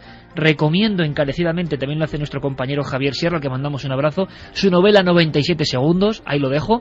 Pero bueno, un libro diferente, un libro duro, un libro con Franco en la portada, Vida secreta. Empezamos el viaje. Yo no soy subterráneo, David, porque hay elementos que nos tienen que llamar la atención. Por ejemplo, tú pones en tu libro, en vuestro libro, no solo cosas interiores que la gente yo creo que no conoce, sino que esto iba a ser, por ejemplo, una pirámide, una gigantesca pirámide, en vez de la construcción que hoy todos hemos visto y visitado. Bueno, en realidad fue un proyecto que no tuvo directamente influencia de Franco. Lo realizaron tres falangistas que estaban en Madrid durante la Guerra Civil, y que después le plantearon a Franco para llevarlo a cabo. Porque Franco, eso sí, tenía, nada más empezar la Guerra Civil, ya tenía la intención de crear un monumento a los caídos. Cosa bastante curiosa, parece que lo tenía previsto desde antes de que hubiese los propios caídos, ¿no? Eso sí, antes habéis comentado que en el Valle de los Caídos hay muertos republicanos, restos de muertos republicanos y también nacionalistas, pero la idea de Franco era que solamente fuesen de su bando. Fue el general Moscardó, el famoso defensor del Alcázar de Toledo, el que le convenció de que también hubiese republicanos, porque ya digo, la idea de Franco original no era desde luego que los hubiera. Bueno, pues esa pirámide se diseñó quizá no para estar en el lugar actual donde está el Valle de los Caídos, en el Esterisco de la Nava, pero Franco realmente, por lo visto, nunca llegó a aceptar demasiado ese proyecto. Sin embargo, el Valle de los Caídos auténtico, el que está donde está actualmente, tampoco tenía una cruz en origen como símbolo supremo y colocado justo encima de la cripta, sino que lo que se pretendía era dejar solamente la forma piramidal de ese cerro que está, que está holadado para llegar a la basílica, y en la parte frontal, en lugar de simplemente una explanada enorme como hay ahora de 4 campos de fútbol, colocar un lago en forma de cruz, que también con todos los elementos que recuerdan un poco a lo egipcio, a lo herreriano, también en cierta medida. Bueno, pues todo esto, la verdad es que nos da una idea de que toda esa mezcla de simbología, desde luego, está ahí presente, igual que lo está también en el Escorial, o en la cuestión curiosa, Hoy mismo estaba haciendo cálculos muy precisos sobre la relación entre la ubicación del Valle de los Caídos y del monasterio, el Palacio Monasterio del Escorial. Hay unas claves ahí que se pueden verificar incluso desde las alturas. Sí, además hoy en día con herramientas como Google Earth, cualquier persona puede colocar los medidores que tienen tanto de posición como de medir distancias y ver dos cosas curiosas, que son, primero, hay un eje que une el Valle de los Caídos con el Escorial y la cima del Monte Abantos, que lo curioso, para mí lo más sorprendente es que la desviación de la cima justo del Monte Abantos con el Escorial y el Valle de los Caídos está cifrada aproximadamente en 3 minutos de arco, que para que traducirlo en un lenguaje más o menos común, es que cada kilómetro se desvía más o menos 1 metro. Bueno, es imposible, pues vamos a decir prácticamente imposible, que la ubicación sea como contaba. Casual, ¿no? Que claro. Está perfectamente ordenado. ¿Por qué? Bueno, hay una pequeña anécdota, perdóname, de que Franco encontró ese lugar prácticamente pues ojeándolo, dando un paseo, pero también precisamente con el general Moscardó. Es totalmente imposible que localizándolo a ojo pues llegasen a ese punto. Yo creo que la ubicación tiene una relación directa de buscar ese parangón que Franco tenía con Felipe II y con lo pétreo, esas enormes construcciones de granito, que bueno, en el caso del Escorial son hacia lo alto y en el caso del Valle de los Caídos son una gruta, una basílica horadada en la piedra de esos 262 metros, prácticamente la longitud del Titanic. O sea, digo, para que se vea un poco más largo que la Basílica de San Pedro, aunque no consagrado en su totalidad, para que no sea más extenso.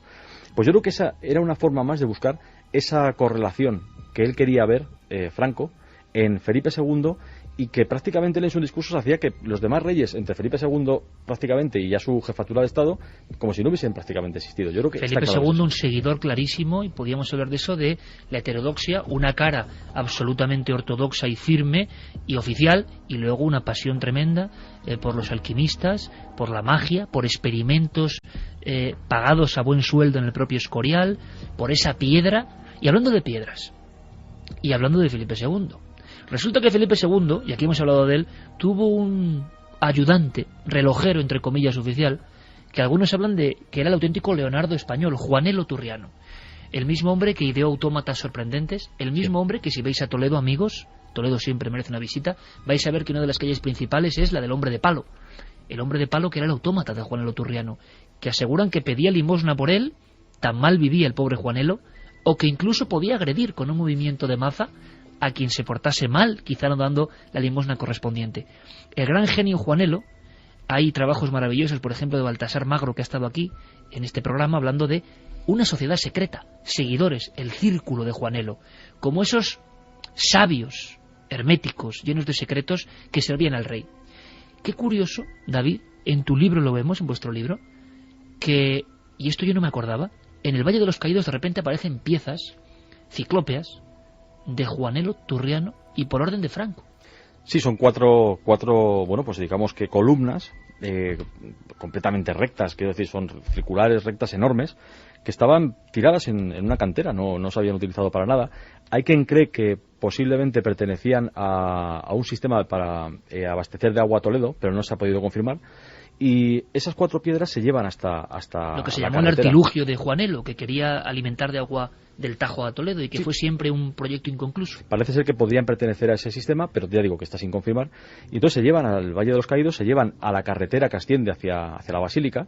En un principio se considera que van a estar colocados justo delante de la entrada a la Basílica, que eso claro nos recuerda clarísimamente también por la relación con el Escorial, ese templo de Salomón y esas columnas de Jaquín y Boaz que son pues la entrada, ¿no?, de ese templo. Pero Franco en persona dice que no se coloquen justo en la entrada, sino que se dispongan en la subida hacia la Basílica. El por qué quiso separarlas, quizá, bueno, pues que podía ser demasiado notorio, ¿no?, la simbología masónica. Pero bueno, al final están ahí y cualquier persona que vaya al Valle de los Caídos, no actualmente, que no se puede entrar. Ahora os contaré si queréis un pequeño truco para poder entrar. Yo estuve en agosto, pero no se sé puede. Si es muy recomendable decirlo por la radio, a ver si luego... No, el follón que hay ahora casi como que no. Es un truco legal y además que creo que se puede ejercer con todo el derecho. Pero que pasas por esa carretera de hormigón, una carretera eterna, es la misma exactamente, no está asfaltada, es la misma que se hizo en su momento, y están esas 4 enormes piedras que están colocadas, son 2 igual de altas que otras 2 de ellas que están en los extremos son un poquitín más bajas, y están colocadas ahí como una especie de pórtico, ¿no?, a la entrada a ese lugar tan sumamente extraño. Desde 1953 están allí. Hay muchas personas que ahora nos escuchan que quizá no tienen por qué saberlo. Además, uno de los libros clave, perseguidor de la masonería, pero muy versado en masonería, era un libro que escribió Franco con seudónimo, Joachim Bor, si no me equivoco, Masonería, una joya, un clásico. Hay un interés especial. Antes de aprender más cosas, podíamos tener una mini guía. David, si alguien mañana, por ejemplo, no por esta polémica, sino por otro sentido, yo creo que sería hasta mejor, ¿no?, va al Valle de los Caídos, aparte de ver estas extrañas piedras de Juanelo Turriana, todo un mago de la antigüedad, ¿en qué tiene que fijarse para darse cuenta de que ese sitio es especial, distinto, hasta misterioso? Bueno, yo creo que solamente el poder entrar en la basílica y ver cómo está construida, cómo está iluminada, cómo penetra la roca, el momento en que se llega al altar mayor, que es bueno, toda la zona es circular, el altar es circular, tiene dividida unos escalones que suben, que tienen, bueno, pues por supuesto una simbología, 4 escalones, 3 escalones, lo físico y lo divino, y sobre todo yo creo que esa cruz de enebro, muy poco labrada, que emula el árbol de la ciencia, el árbol de la ciencia del jardín del Edén, incluso también de la Jerusalén celestial después de la Apocalipsis de San Juan, que de hecho los tapices que también cuando se está entrando en la basílica son tapices con motivos del Apocalipsis. Yo creo que solamente ver esa penetración en la roca y esos elementos tan oscuros, tan terroríficos, creo que dan una idea de que ahí, desde luego, lo que no había es precisamente afán de luz, sino todo lo contrario, de ocultar y quizá de buscar esa protección de los muertos, mítica un poco, ¿no?, que parece que desde las culturas antiguas siempre se ha hecho. Muchos amigos ya nos escriben hablando de esa sensación de oscuridad, de densidad, de esas figuras encapuchadas. ¿Qué se buscaba, Santi? ¿De dónde viene eso? Pues la verdad es que llaman poderosamente la atención, porque según vas entrando, te vas encontrando unas figuras encapuchadas, no se les puede ver el rostro, no se les puede ver los ojos, y realmente no son ángeles, no son santos, son manes, son espíritus protectores de guerreros caídos. Realmente hay una intencionalidad pagana, pero justo cuando llegas a donde está esa cruz de enebro, hay una figura que es impresionante. Son 4 las estatuas de ángeles. Sí, son los 4 arcángeles, pero uno de ellos es un poco raro. Efectivamente. Ese es Azrael, el ángel exterminador, como la sociedad secreta de la que hablábamos la semana pasada. Pone los pelos de punta el nombre, De hecho, no es una figura cristiana, es una figura más del Antiguo Testamento. Es el ángel que llevaba las almas a presencia de Dios Padre para ser juzgadas en la tradición hebrea. Pues esa estatua es la única que no muestra el rostro.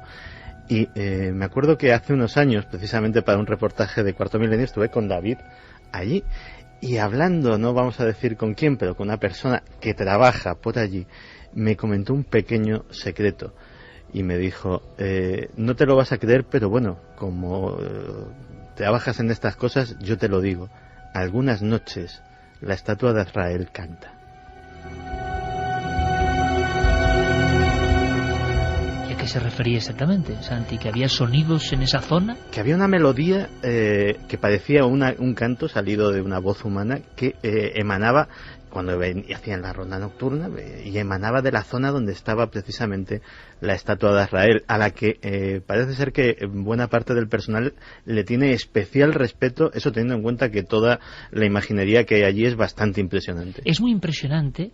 Y cuando una persona entra allí, aunque no tenga ni idea de arte, me refiero por ejemplo a niños que enseguida conectan con la sensación de un sitio, yo he visto, ¿verdad?, niños como que se sobrecogen. Es un lugar que suena casi a algunas de esas simbologías tan poderosas, tan guerreras y al mismo tiempo tan misteriosas y tan del ultramundo de algunas construcciones nazis. Totalmente, Iker, por supuesto que sí. De hecho, no solamente eso, es que ya hubo un proyecto incluso muy parecido al de Albert Speer, el arquitecto de Hitler, para hacer también un Madrid prácticamente faraónico completo, que iba a llegar desde más o menos donde está el puente de los franceses hasta el Escorial, y un proyecto que culminaría en el año 2000 si se hubiese emprendido. ¿Qué era ese proyecto? el proyecto de Nuevo Madrid. Un Nuevo Madrid, igual que también el Nuevo Berlín o Germania, ¿no? El de Albert Speer. ¿Cómo iba a ser? Dibújalo un poco, David. Sí, pues iba a ser primero un Arco del Triunfo muchísimo más grande y mucho más pintoresco, por cierto, que el que actualmente hay en la entrada a Moncloa, y después simplemente la construcción de nuevos palacios, de nuevas dependencias estatales, y también la creación o la extensión de la ciudad de Madrid hacia esa región, que terminaría precisamente en ese monumento a los caídos, ese monumento nacional a los caídos, que es el que actualmente conocemos, que sí se llegó a construir. O sea que tiene que fijarse el público que vaya allí, con esos ojos del misterio y de la investigación, tiene que fijarse igual en cosas que pasan desapercibidas. Es como si hacemos aquí, claro, una visita al Escorial. No nos vamos a fijar en lo que precisamente pone en el folleto, sino en lo que no cuenta el folleto habitualmente y que puede ser clave. Piedra, sensación de densidad pétrea muy parecida a la del Escorial, juegos de luces y sombras, esas figuras, esos elementos generan una especie de ambiente especial. Yo no sé si ha quedado por escrito o se sabe por qué exactamente eso así y qué se pretendía generar. Lo que sabemos es que en todas las criptas del arte, desde las maravillosas, por ejemplo, de Lérida, del ábside de San Clemente, Santa María de Taúl, se sabía que la luz escasa era para postrarse ante el poder de Dios, sentirse uno muy pequeño y sobrecogido. De otra forma no es posible. Más elementos para el buscador del misterio en este lugar. Un elemento que no es interno, sino que es externo. Otra cosa también curiosa, que también se puede medir con herramientas como Google Earth, es que el monasterio del Escorial, volviendo siempre a esa referencia con el Escorial, teóricamente se iba a construir para que las cuatro esquinas del monasterio estuviesen orientadas hacia los 4 puntos cardinales. Bueno, es algo parece lógico. Pero se dio un giro de 16 grados, que tampoco se sabe muy bien por qué justamente 16 grados, pero que hace que no esté orientado perfectamente pues según esa dirección norte-sur o este-oeste. El Valle de los Caídos, la parte trasera, la de la basílica, no, la de la que da a la hospedería y al convento benedictino, tiene también una inclinación de 16 grados. Curiosamente la misma que tiene el Escorial. Y claro, 16 grados uno puede pensar que puede significar, pero si utilizamos la numerología, a la que por supuesto Felipe II y sus cabalistas, astrólogos, etcétera, estaban muy versadas en ella, el 6 más el 1 suma 7. Nosotros podemos decir que 16 grados es el 22avo de la circunferencia completa de 360 grados. Y ese 22 dividido por 7 no deja de ser el número pi, que tiene relación, por supuesto, con el círculo, y que igual que la basílica del Valle de los Caídos es también circular, es más profana, más pagana que religiosa o que cristiana, bueno, pues ese círculo, ese sentido del número pi, también da un poco la sensación esa de la unión con lo divino y con lo perpetuo, lo eterno, lo que no termina como el círculo. Son elementos que muchos amigos pueden decir, bueno, qué complicados, que parece ser que la arquitectura que sigue unos parámetros o códigos que nos parecen increíbles y que luego grandes ciudades del mundo, Santi, se han manejado, algunas ciudades tan famosas como Washington y otras, se han manejado por parámetros como se comenta David Zude, y que luego los investigadores a los que no creían lo han demostrado matemáticamente, y estaba ahí unas proporciones mágicas que los diseñadores conocían perfectamente, pero yo no sé si con el caso del Valle de los Caídos tampoco lo contaron, tampoco se hizo público todo esto. Y es cierto, todos tenemos en la mente por lo reciente pues el caso del Washington oculto que nos ha descrito en su novela tan magníficamente Dan Brown. Hay un Londres oculto, hay cosas, por ejemplo, como la aguja de Cleopatra, un obelisco egipcio que está justo al lado del Támesis, que no están colocadas donde están ni en referencia a otros monumentos porque sí, y hay una serie de relaciones que se podrían explicar y que sería ahora mismo muy prolijo. Es decir, no estamos hablando de un fenómeno aislado ni de una elucubración rara, estamos hablando de una constante, porque básicamente esto sucede además, pasaba en el Berlín que tenía proyectado Albert Speer, pasaba en el Valle de los Caídos, pasa en los fundadores de los Estados Unidos y pasa en el Londres victoriano, sobre todo en aquellos momentos históricos en los que alguien quiere crear un imperio que dure para siempre. Y parece que esos mismos rituales se van calcando. Están haciendo una nación poderosa, que en el caso de Estados Unidos estamos en pleno momento victoriano, en el caso de Londres en que prácticamente el dominio británico se extiende por todo el planeta, y estamos hablando de dos sociedades de corte fascista, en el caso de Alemania y en el caso de la España de Franco, que pretendían un un empuje nuevo nacionalista e imperial que pretendían asegurarse de esa forma, ¿no? Pueden pensar algunos amigos como que Franco tenía esa conexión. Felipe II se ha descubierto y se han hecho muchos tratados, pero Franco también. Vamos a dar algunos datos. ¿Qué opina nuestro público? ¿Ha estado en ese lugar? ¿Qué sensaciones tiene? ¿Qué piensa? María del Carmen Iglesias nos decía: al entrar en la Basílica del Valle de los Caídos noté tal frío que tuve que salir casi de inmediato. Beatriz nos comentaba: yo he estado en el Valle de los Caídos y me encantó, además de que me dio una gran paz cuando pasé. Me parecía como si ahí no me pudiera pasar nada malo. Tony Pérez, ¿la Hermandad del Valle de los Caídos es algún tipo de sociedad secreta? Hermandad del Valle de los Caídos, yo primera vez que lo escucho. Yo también. Bueno, David también. Si no lo saben Santi ni David, Javier, que todavía sigue por aquí, tampoco, ¿verdad? Pues yo creo que es difícil que ellos no lo sepan, desde luego. A lo mejor en alguna novela aparezca algún día. Creo que el Escorial, el Valle de los Caídos y su palacio hacen una línea recta geográfica perfecta. Sí, si utilizamos, te digo, la cumbre del Montabantos, porque claro, necesitamos 3 puntos para buscar una colinealidad, porque si no, 2 puntos obviamente se pueden unir siempre, claro. Jaime desde Alicante: el Valle de los Caídos me produjo sensación de ser un lugar de poder tremendo, aturde, se respira una triste tranquilidad. Billy Bob, ¿perteneció Franco a la misma sociedad secreta a la que pertenecía Hitler? Seguimos con algunos mensajes más y ahora comentamos, si queréis en titulares, las claves del Franco esotérico. Daniel desde San Francisco: los ángeles encapuchados que hay en la cueva dan muy mal rollo. El lugar en sí desprende malas vibraciones. ¿Qué mensajes tan distintos de uno a otro, ¿eh? Lugar de paz, de maravilloso, y lugar de malas vibraciones para otros. Javi Martínez: estuve en el Valle de los Caídos y me sentí muy mal. La sensación era de frialdad e incomodidad. Chus nos comentaba: hola equipo, gracias por estar en nuestras vidas todos los fines de semana. El Escorial es un lugar de poder igual que la ermita de San Bartolomé, el cañón del río Lobos y por supuesto el Escorial. Nos pueden seguir dando opiniones, Iker, en las vías de contacto milenio3 con número @cadenaser.com, www.cadenaser.com y también 27699, palabra clave milenio, espacio y vuestros mensajes, que sorteamos 4 entradas y 4 camisetas de la película La otra hija. Vida secreta de Franco, rostro oculto del dictador, Franco Top Secret, libros que hablan de ese otro lado muy poco conocido. David, Santi, ¿podéis dar a nuestros amigos una serie de claves, de códigos? Porque esto sobre todo se publicó hace un lustro, hubo mucho interés, como todo en los temas del misterio va y viene, y yo creo que para entender lo que pasa en el Valle de los Caídos y para enraizar algunos códigos, es bueno saber que Franco tenía también otra cara, ¿no? Franco, por ejemplo, ese Franco protegido por fuerzas superiores que creían en Marruecos cuando estuvo destacado allí, que esa baraca que llaman ellos, esa estrella, vamos a llamarlo, esa protección que él la tenía, que Franco quiso ser masón, es algo que está confirmado, que intentó ser masón, cosa que además en su momento no era tan extraña como después él mismo, por culpa precisamente de Franco, hay una imagen de la masonería distorsionada seguramente hoy en día, en España al menos, pero él lo quiso serlo, y en una logia que además era de militares. Su propio hermano dicen que fue uno de los que intentaron evitar que entrase en eso, que era un hombre en absoluto religioso, pero que por su matrimonio con Carmen Polo y por cuestión política posterior, pues se acopló a ello y al final acabó yendo bajo palio, pero que era un hombre poco religioso. Un elemento que es muy interesante y que sorprende y que mucha gente no lo conoce.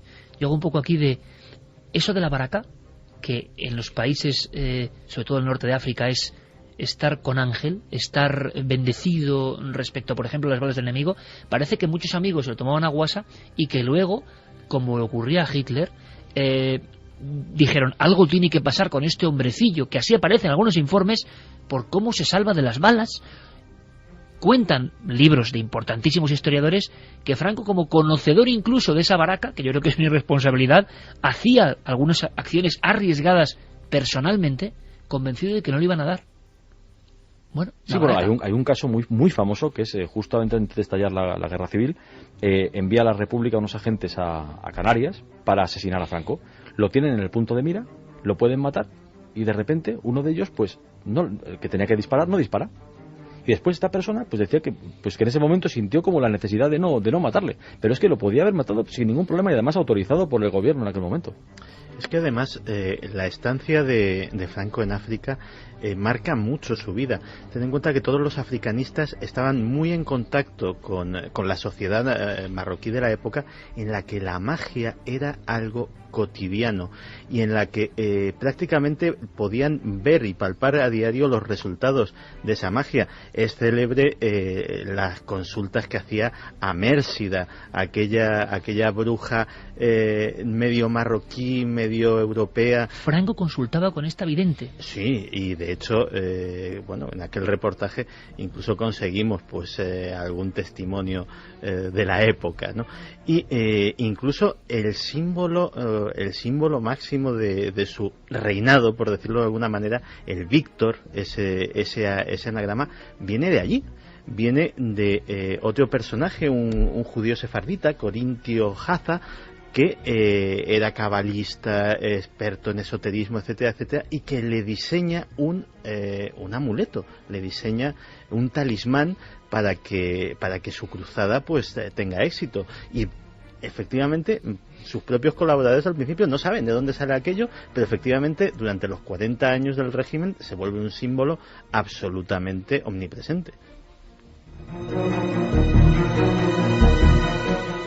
Podríamos concluir, por lo tanto, con que Franco, que manejó con mano de hierro los designios de España durante casi 40 años, creía, aunque de forma oficial no se hacía público, en toda una serie de elementos mágicos.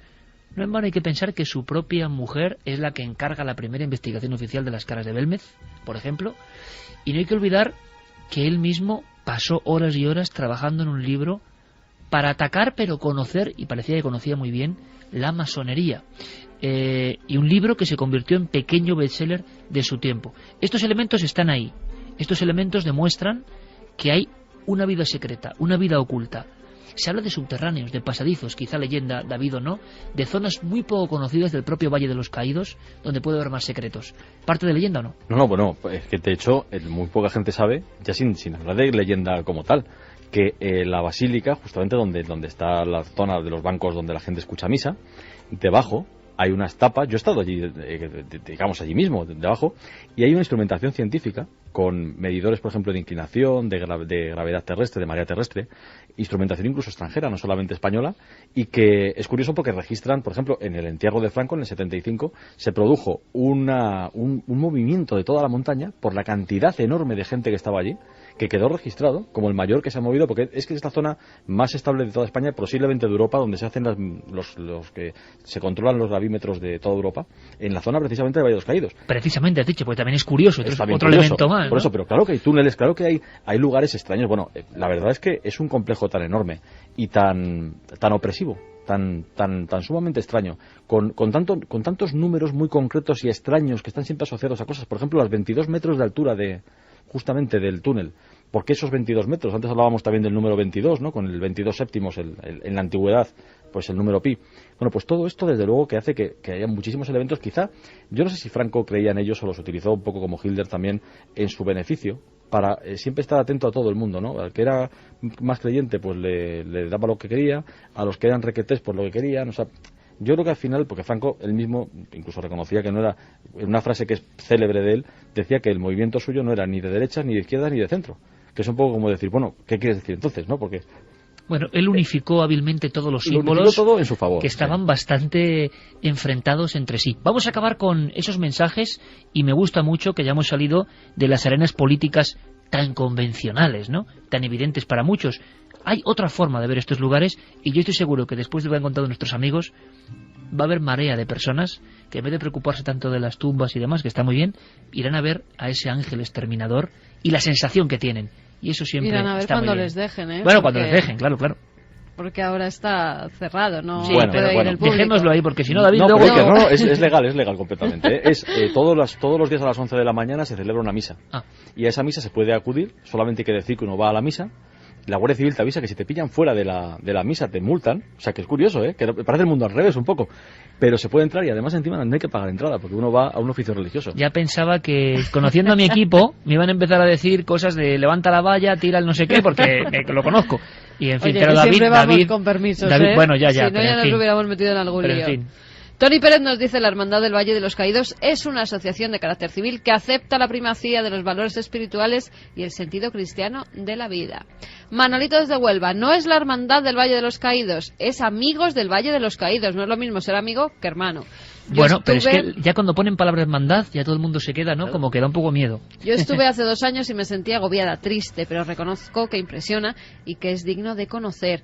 Eduardo nos decía: hola milenarios, la Hermandad del Valle de los Caídos no es más que una asociación de amigos del Valle. También se denomina así al grupo de frailes de la abadía. Pero es muy interesante porque teníamos una duda, nos hemos quedado 3 especialistas que hay aquí en temas ocultistas.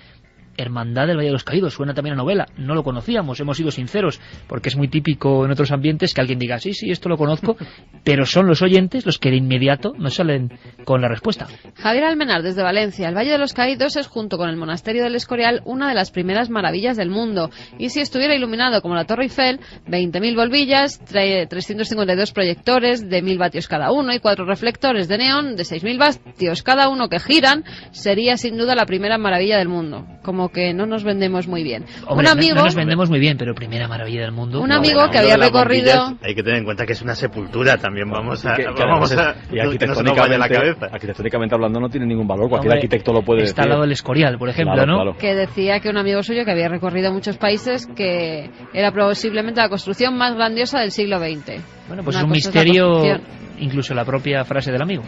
Pues sí, vamos a ver si nos llegan más mensajes. Nos preguntan también sobre los objetos sagrados, si se han buscado, claro, si se han buscado en el Valle de los Caídos. ¿Pero objetos sagrados de qué tipo? Que buscaban los nazis. ¿En el Valle de los Caídos? No, en el Valle de los Caídos no, porque además es que se empezó a construir en el año 40, se da... O sea, que serían nazis ya infiltrados en España. En el Escorial sí, Himmler hay fotos de él en el Escorial, pero en el Valle de los Caídos era todavía algo que se estaba empezando a construir. Óscar desde Madrid nos decía: mi amigo Jorge y yo cogimos carretera y aparecimos a las puertas del Valle de los Caídos sobre las 12:30 de la noche. A los 15 minutos nos marchamos con sensaciones terribles. Bueno, en fin, también hay mucho sufrimiento ahí, ¿eh? Hay libros maravillosos como el de Daniel Sueiro, Cómo se construyó el Valle de los Caídos. Hay historias de auténtico esclavismo y de sufrimiento, quizás se pueda sentir. Lo que hemos sentido es información nueva. David Zurdo, como siempre, amigo, muchísima suerte en todos los proyectos, te veremos muy pronto. Pues muchas gracias. Muchas gracias, David, de verdad. Luego, en la tercera hora, viene amigo de Santi. Bien amigo de Santi. De esos extraños que hacen cosas raras, publican libros. Vienen 2 cosas, vienen muchas cosas. Viene amigo de Santi y viene La Voz de las Sombras. En una edición especial. Sí, sabéis que La Voz de las Sombras viene y va con un curioso bandolero niño o bandolero joven español que causó pavor en esta ciudad sobre todo.